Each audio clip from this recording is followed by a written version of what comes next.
മലയാള സിനിമയ്ക്ക് മികച്ച ഒരുപിടി കഥാപാത്രങ്ങൾ സമ്മാനിച്ച നടനാണ് കെ.പി. ഉമ്മർ. മലയാളത്തിലെ സുന്ദരനായ വില്ലൻ എന്നായിരുന്നു അദ്ദേഹത്തെ വിശേഷിപ്പിച്ചിരുന്നത്. 1995 വരെ അഭിനയത്തിൽ സജീവമായിരുന്നു ഉമ്മർ.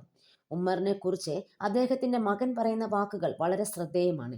തന്റെ ചെറുപ്പകാലത്തെ പിതാവിനെ അധികം കാണാൻ കിട്ടിയിരുന്നില്ല. കൂടാതെ പണ്ടത്തെ കാലത്തെ അച്ഛന്മാരെ പോലെ അദ്ദേഹവും വളരെ സ്ട്രെയിറ്റ് ആയിരുന്നു. അച്ഛൻ അധികം ഷൂട്ടിങ്ങുകൾ കാണാനൊന്നും കൊണ്ടുപോയിട്ടില്ല. എപ്പോഴെങ്കിലും ആയിരുന്നു ഒരു ഷൂട്ടിംഗ് കാണാൻ പോകുന്നത്.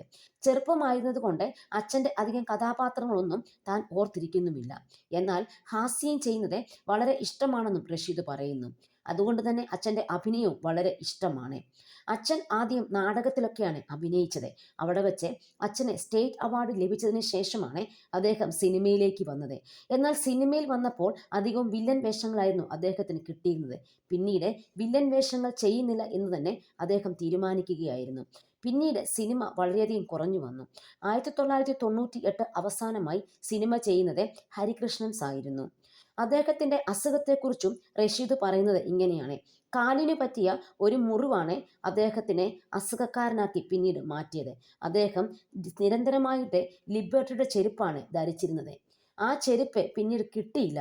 പകരം വേറൊരു ചെരുപ്പാണ് കിട്ടിയത്. അതിട്ട് അദ്ദേഹത്തിൻ്റെ കാല് നല്ലവണ്ണം പൊട്ടുകയായിരുന്നു. ഷുഗർ ഉണ്ടായിരുന്നത് കൊണ്ട് അദ്ദേഹം വേദന അറിഞ്ഞില്ല, കാല് മുറിഞ്ഞിട്ടും. അങ്ങനെ ഇരിക്കുമ്പോൾ അദ്ദേഹം കോഴിക്കോട്ട് പോയിരുന്നു. അവിടെ അദ്ദേഹത്തിന് ഒരുപാട് സുഹൃത്തുക്കളുണ്ട്. അവിടെ വെച്ച് ആരോ ഒരു ചക്കര കൊടുത്തു. നല്ല മധുരമുള്ള ചക്കരയാണത്. ഷുഗർ അല്ലാത്ത ചക്കരയാണ് എന്ന് പറഞ്ഞാണ് ഫാദറിന് കൊടുക്കുന്നത്.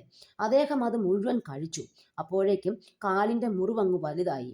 കൊച്ചിയിലെ ആശുപത്രിയിൽ ഇത് കാണിച്ച് പ്രാഥമിക ചികിത്സയൊക്കെ നടത്തിയിട്ടാണ് അദ്ദേഹം മദ്രാസിലേക്ക് വരുന്നത്.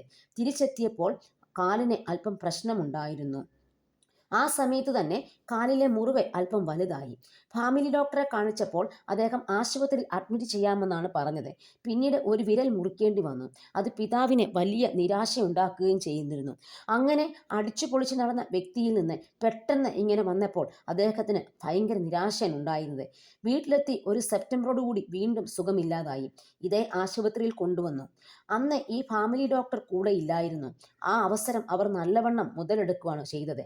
നല്ല പൈസ തങ്ങളിൽ നിന്ന് വാങ്ങി. അഡ്മിറ്റ് ചെയ്യുന്ന സമയത്തെ അദ്ദേഹത്തിൻ്റെ അക്കൗണ്ടിൽ ഏകദേശം 7,000 രൂപയേ ഉണ്ടായിരുന്നുള്ളൂ.